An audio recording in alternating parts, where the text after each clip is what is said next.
So hello, everybody, and welcome to this new podcast show about LinkedIn for Business.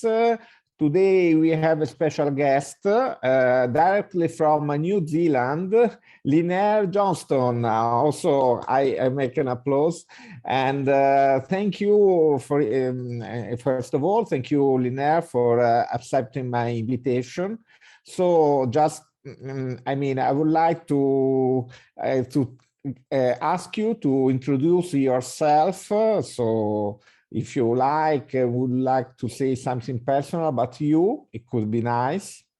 Sure. Well, as you know, I'm a New Zealander. I was born in New Zealand and have lived here all my life. But New Zealand is a very long way away from Italy and from anywhere else in the world. So we feel very fortunate to be out of the line of fire about what's going on with COVID-19.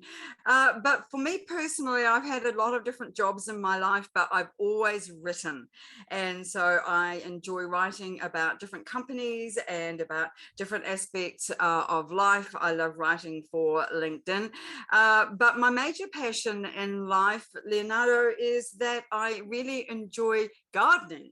I created recently a garden from scratch, and I'm really much enjoying being able to get out and spend time in it to watch my plants grow, particularly when we are not able to see so many people at this time of the year. So the two things in my life that are very important to me are my work and my gardening, and my family, of course. Okay, thank you very much. Quite original. Now I understand why sometimes you talk about plants and you create some comparison between maybe cultivating prospect or customers or readers and plants as well. So quite good, isn't it, for that? Yes. Yeah. What time did you discover LinkedIn, Lynnaire? How and why did you initially start using it, for instance? So sure, when I first started on LinkedIn back in 2008, it was really somewhere that we just put our CV, our profile.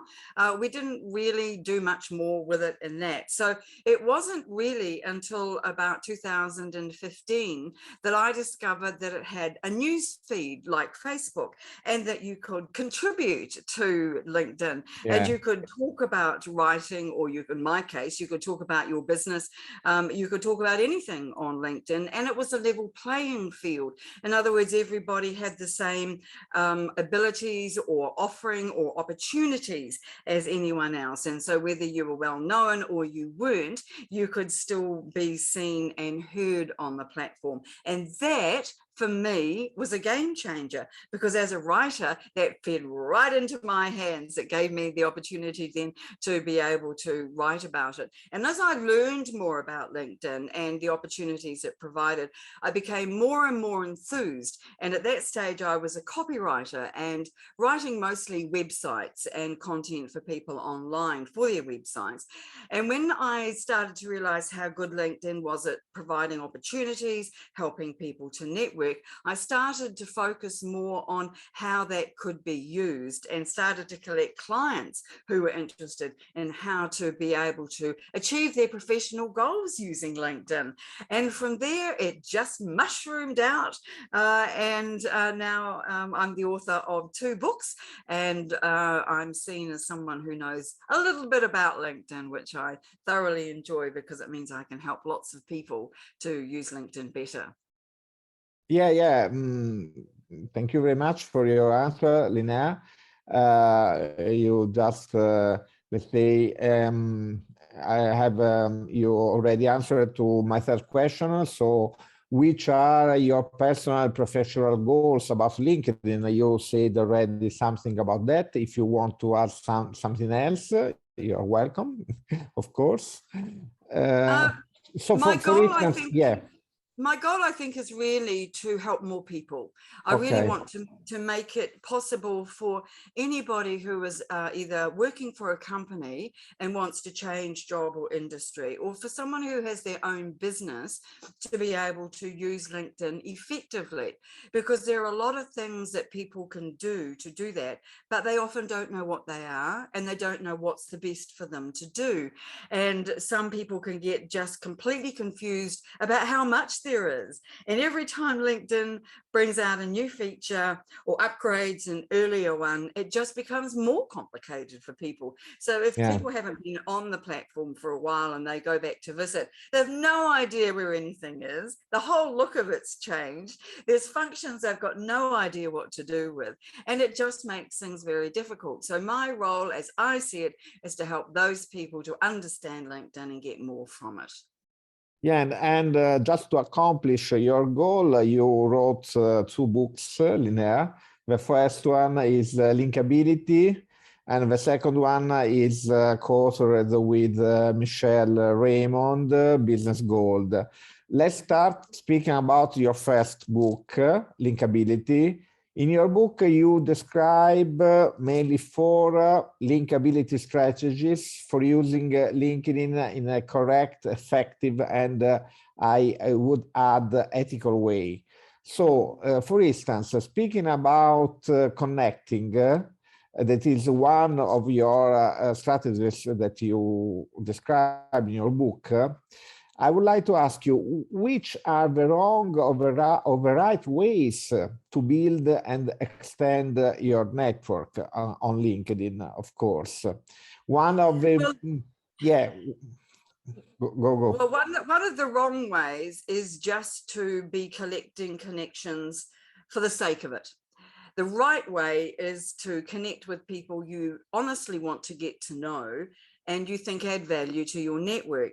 Last year, LinkedIn reduced the number of connections that you could send invites to every week down to 100. Before, it had been completely open. You could have sent as many as you like, and a lot of people did, and often without messages or accompanying messages.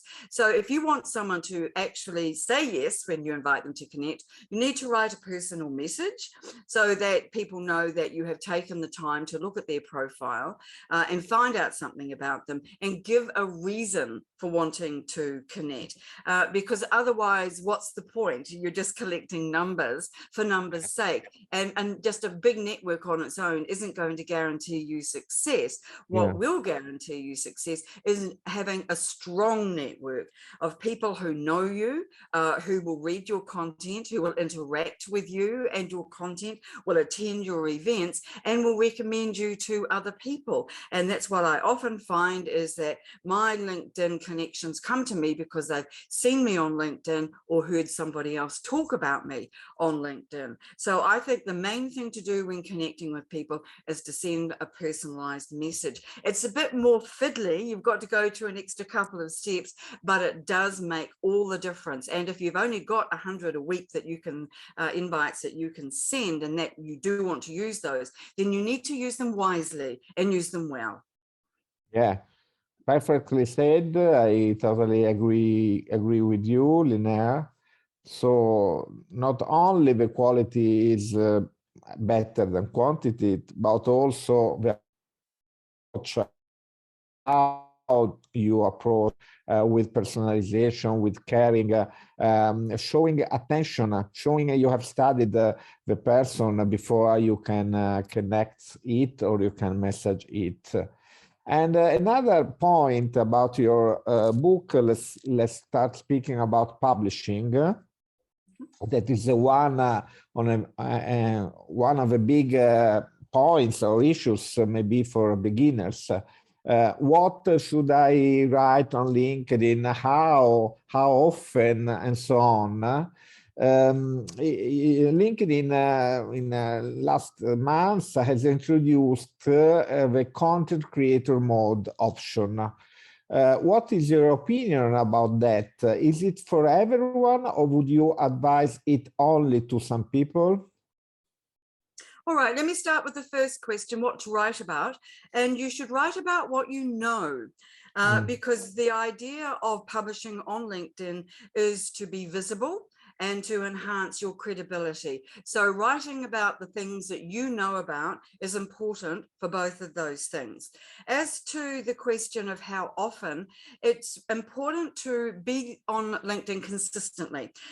Regularly and frequently is good as well, but consistently is the main thing. So if you can devote one post a week or time to produce one good quality post a week, that is more important than writing 3 or 4 poor quality ones.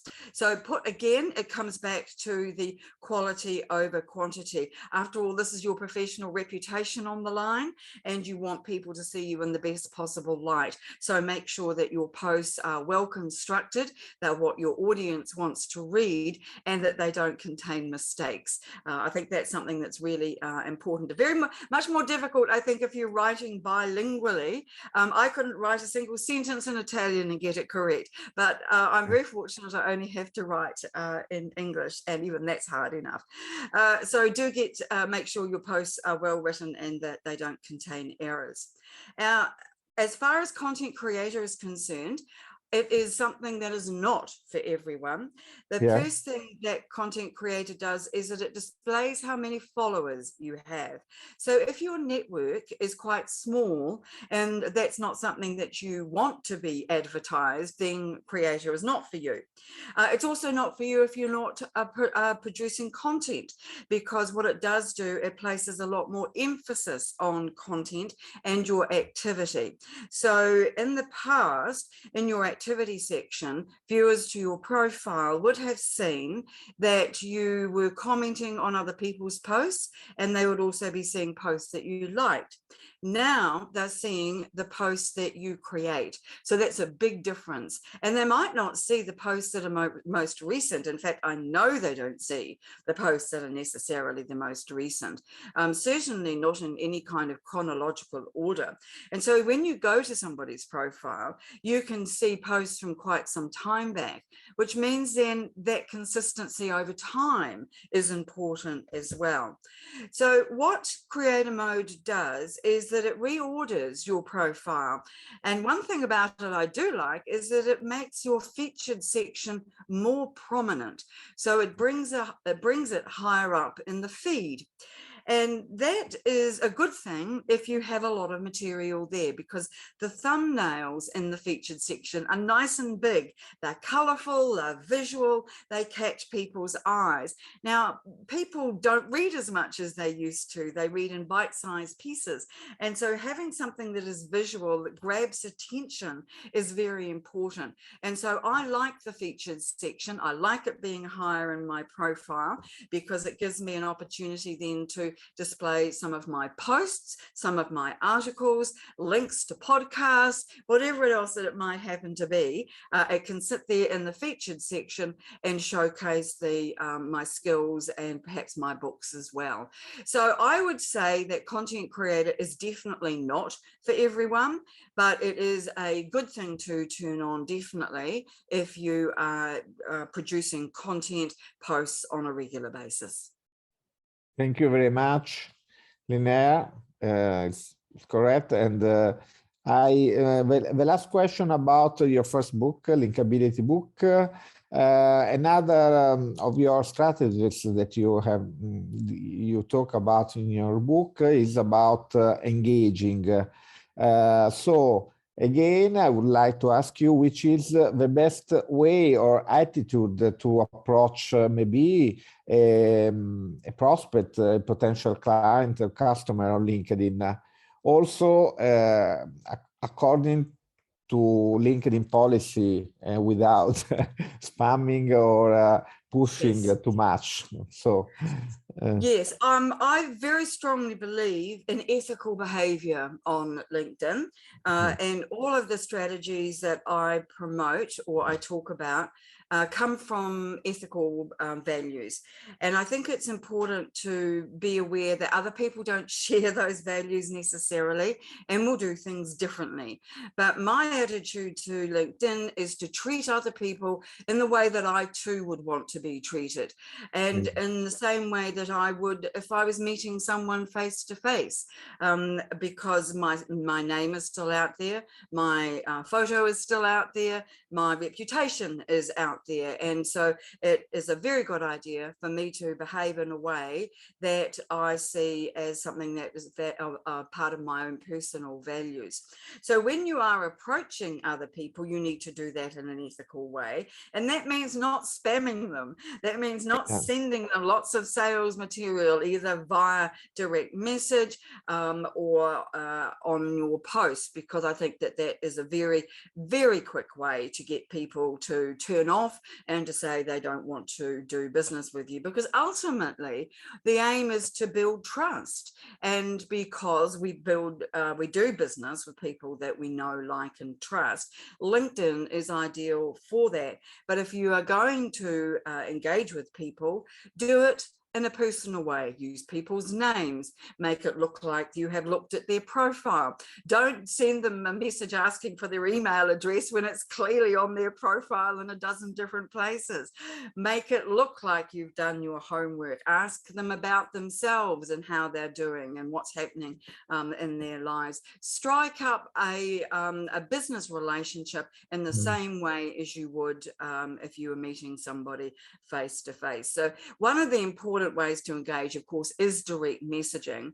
But another one that works very well too, and people don't often consider to be a strategy, is commenting on people's posts. Now, if you've got a client or a potential client, a prospect that you want to work with, who posts on a regular basis, if you add good, well written and value added comments to their posts on a regular basis, they're going to take notice and they're going to see you, they'll look at you, they'll view your profile. And when they need somebody who has the services that you offer or the products, you are the person who is going to be top of mind.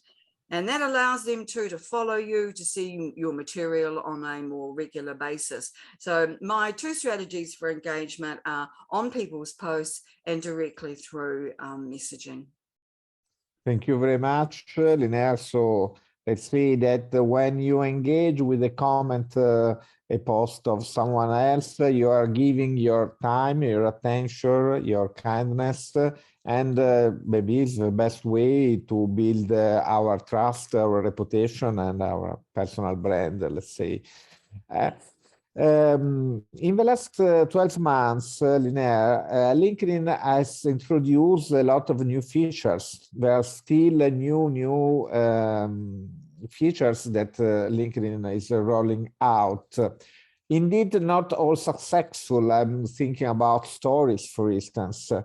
So which are your favorite ones, your favorite features that you are have appreciated much and you are going to suggest to your students, to your customers? Certainly, the one that appeals to me most is one that a lot of people don't know about, and that is the 5-star reviews. Now, it's not as prominent as some of the others, like the 30-second cover video, which you see on people's profiles behind their photo. But I like the 5-star reviews, which sits very nice and neatly in the providing services section. And if you are a person or a business who provides services, this is really important, I believe, to have in place, because every now and again, and quite regularly, LinkedIn is improving this section. So just in the last week, for example, providing services now has an area where you can add media. Now, initially that's only images, but there will be video and links later on, I'm certain about it. So this is going to give us 2 areas of our profile that we can showcase what we do, how we help people, and the results they're going to get. But 5-star reviews I particularly like because they are short. So people write only 350 characters about you.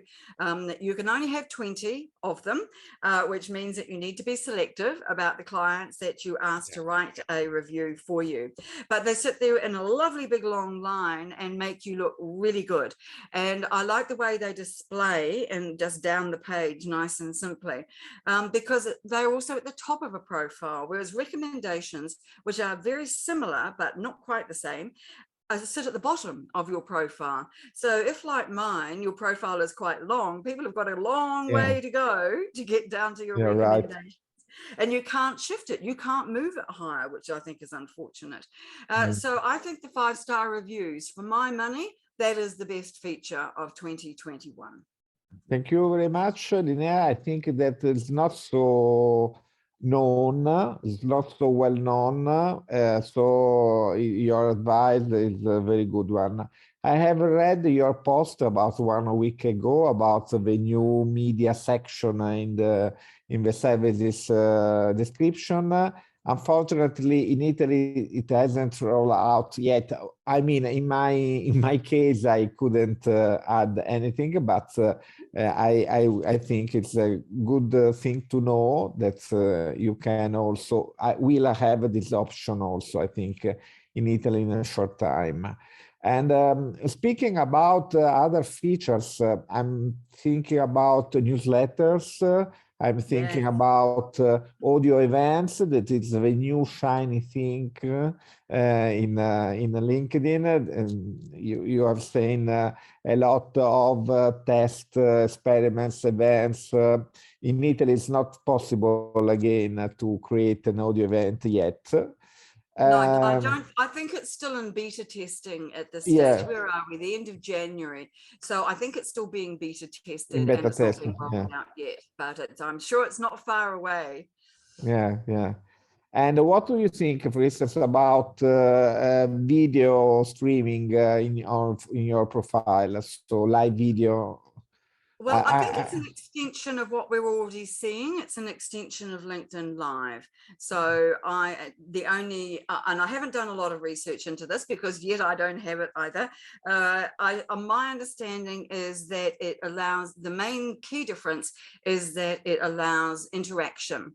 At the moment, if you're running an event on LinkedIn Live, the only interaction you can get is through the comments. Well, this will allow people to be on a screen like we are in a meeting, and to be able to interact. It will be, as I understand it, like Clubhouse, where people raise their hand and can go on stage to speak. So I quite like the whole aspect of that. I do think too that I did hear they are intending to make it native, which means that you won't need to do it through a third-party streaming service. Like at the moment, if you're doing a LinkedIn Live, the common ones to use seems to be StreamYard. So it will apparently be a lot easier. I like that. Anything that makes technology easier, I'm keen on. Absolutely, yes.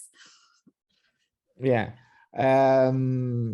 Speaking about business goal book, Lynnaire, if you want to describe a little bit this book that is more about LinkedIn pages, and speaking about LinkedIn page strategies, which strategies would you suggest to a LinkedIn page administrator to create and build and nurture a community of page followers?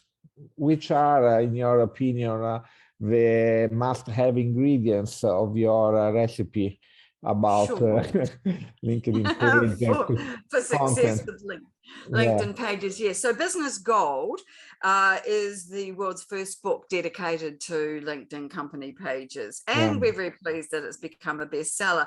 It's also changed the narrative because a lot of people publicly said they thought pages were a waste of time. Now LinkedIn has put a lot of effort and continues to put a lot of effort into expanding pages, making them more easily accessible, making them easier to use, adding functionality to them, and also, I believe, making them more visible. And there are a number of ways that they are doing that. But I believe that excuse me, I believe that for a company to make an impact with its company page, it needs to have two things. It needs to have a really good profile, in the sense that you have a very good filled out, completed profile for a person. You also need to have that for your page. So that means a good banner, a nice logo, a good tagline, all the information, including the about section, all there and ready to go. So that people, when people visit the page, they know instantly what you do. And they then can find out more about you. They can easily visit your past events. They can look at your posts. So the other side of that particular equation is that you need to be posting regularly. So posting not just on your personal profile, but posting on your page as well. And sometimes people ask me, how do you differentiate? How do you separate the two? Yeah. And my answer to that is that if you are writing from your profile, then you should be talking more about your experience and your opinion. But if you are talking about from your company page, then you can talk about the industry that you're in, and industry news and company news. I think it's important too to realize that companies or company pages with big followings do best. It's a bit like having a good network for your personal profile. So little by little, you can increase your page follower numbers. You can do that by sending 100 invites per month. Yeah. Now, quite why it's 100 per month for pages and 100 per week for people, I'm not certain. But the downside of inviting people to your page on LinkedIn is that you can't send a message. And in fact, there is no messaging facility from your page to people directly.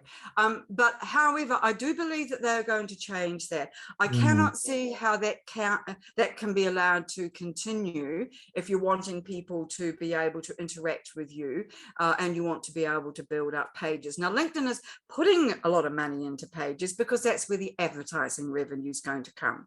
People can promote their posts, they can advertise on their pages, but you can't do that from your profiles, a bit like Facebook. So I think that that is where they see the future of the revenue for themselves. And let's not forget that LinkedIn wants to become the Amazon of the B2B marketplace. So they're putting in place all kinds of things to make it easier for you and I to do business directly. And so we don't have to actually even move off the platform in order to be able to do business together. So I think that there's some really important changes coming to pages that will make it more usable, more useful for companies in different ways. And one of those, of course, is newsletters. We've already got personal newsletters, but Michelle J. Raymond, who's my co-author on this book, says that they are going to be doing rolling out newsletters for companies quite soon. That too is in beta testing at the moment, and because they already have those on personal profiles, I imagine that's not far away. And so I'm looking forward to that, because I think that that is an excellent way to brand your company rather than yourself personally. So the sooner the better, in my view, for newsletters for pages. I'm very keen on that. Yesterday, I heard that that LinkedIn is now making it more difficult for people who claim to work for a company but who do not, to be either removed or not allowed to be able to say that they work for a company. At this point, you and I could both say we work for Amazon or Microsoft or Google without any problem whatsoever, where in fact that's not ever been a good thing to do, firstly, but it's not been a good thing for LinkedIn to allow. So I think changing that is a very important thing. And I mentioned that LinkedIn wants to allow people to be able to do business together inside the platform. And they're also taking that a step further and allowing companies to be able to set up what is in effect their own intranet within LinkedIn, so that team members can see what each other are posting, what they're up to, different updates, that kind of thing. And I like that idea that it can all happen within the platform. And of course, the longer people stay on the platform, the more money LinkedIn makes. and so everybody is happy. So you can quite see why that would be something that they would want to do, and it all gathers everybody in a professional sense around the whole LinkedIn platform, which I think works quite nicely too. So in terms of strategies for businesses on their company pages, make sure that everything's up and correct. Make sure that you're posting on a regular basis and providing value, just like you do in your own personal post. Don't just promote. And also to make sure that you have a decent sized network or network of followers. So increase every month your followers and make sure you invite all those 100 people and any extras that you can claw back by people saying yes. Thank you very much, Lynnaire. You talked many points about LinkedIn page creation and let's say evolution. We are arrived to the final part of this interview. So this is the final stage. We'd like to know something about your vision about LinkedIn, your next projects. So how is your vision about LinkedIn evolution? What are your predictions for this coming year, for this 2022? And another question that is correlated to that one, what has significantly changed in LinkedIn due to pandemic situation? So I think about the behavior of people and also LinkedIn users. I predict for 2022 that LinkedIn will continue to clamp down on behavior that doesn't conform or adhere to its terms and conditions. So that's fake profiles, for example, and that's people spamming, sending out a lot of unwanted material to people. I've already moved to cut down the number of AI generated invites by making everybody only allowed 100 a week. And I think we'll see more of that and more punishment for people who don't abide by the rules. So I think that's something that will happen this year because in the certainly early stages of the pandemic, and now we're 2 years into this, there was a huge uptake of LinkedIn by many people, and LinkedIn saw a lot of growth.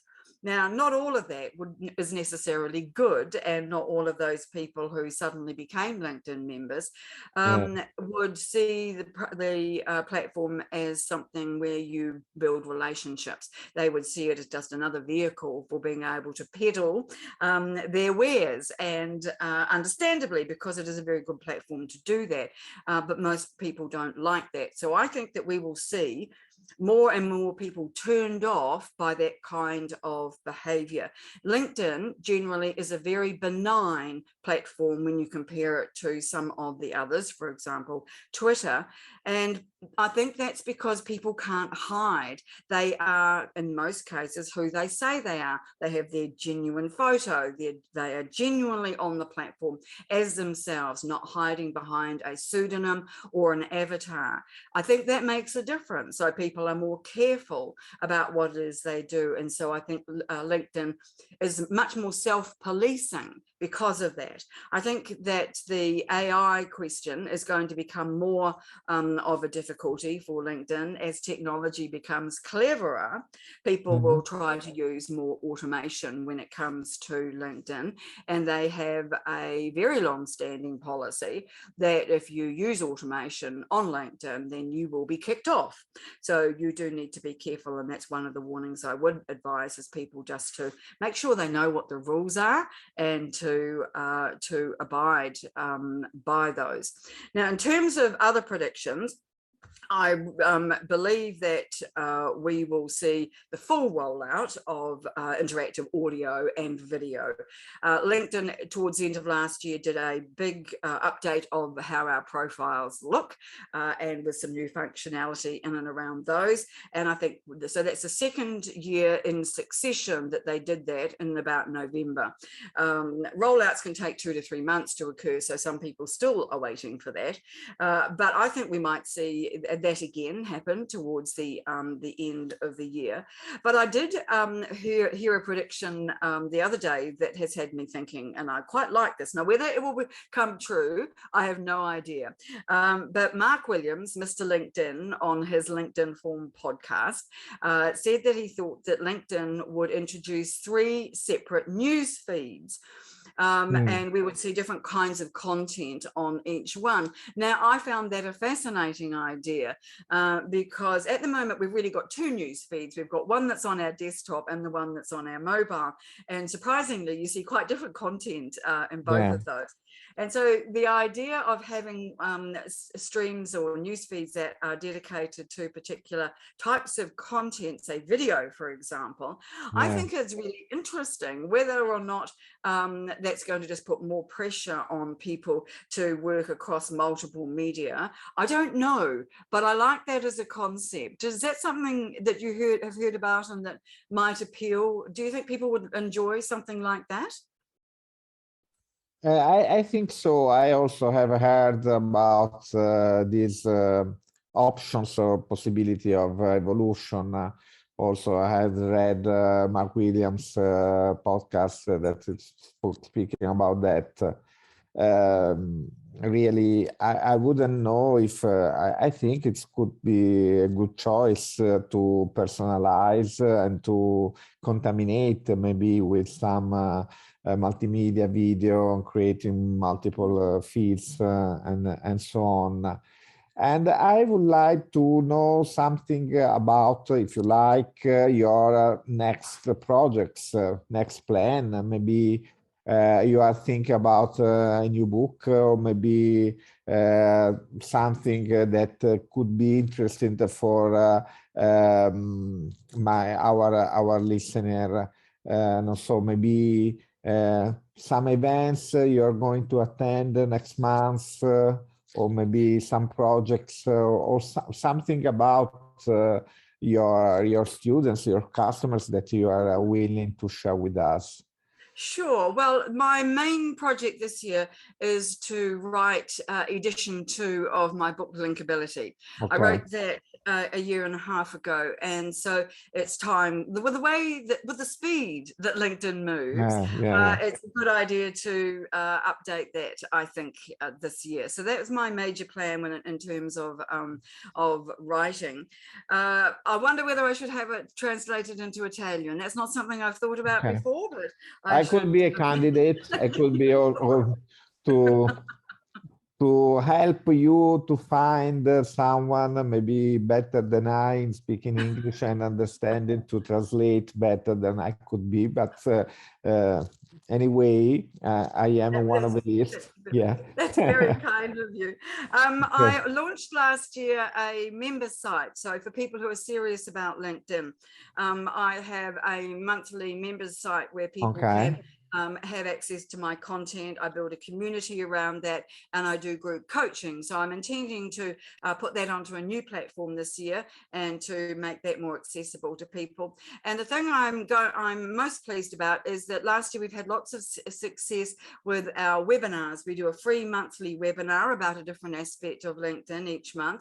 And we're going to be continuing with those because there is so much that happens on LinkedIn that it's a good place to be able to combine all that information and help people to see what's happening on LinkedIn, find out different ways to be able to use the platform for their own professional goals, and to be able to help them with the technical side of that. So we're going to be continuing those this year, and we're starting the first of those on February the 10th. So those are the 3 things that I'm going to be working on mainly this year. But one of the things I love most about LinkedIn is that there are opportunities.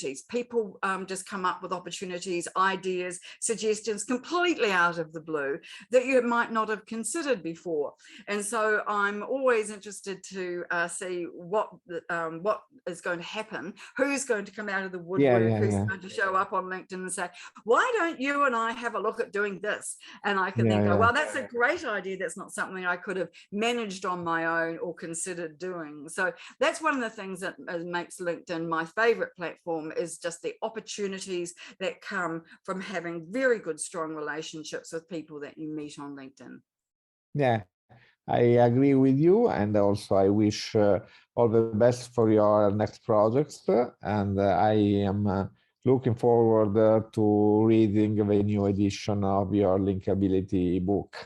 I We shall are. send you a personal copy. Oh, thank you very much. You are very young, kind about that. Lynnaire, last question is what I called the missing question.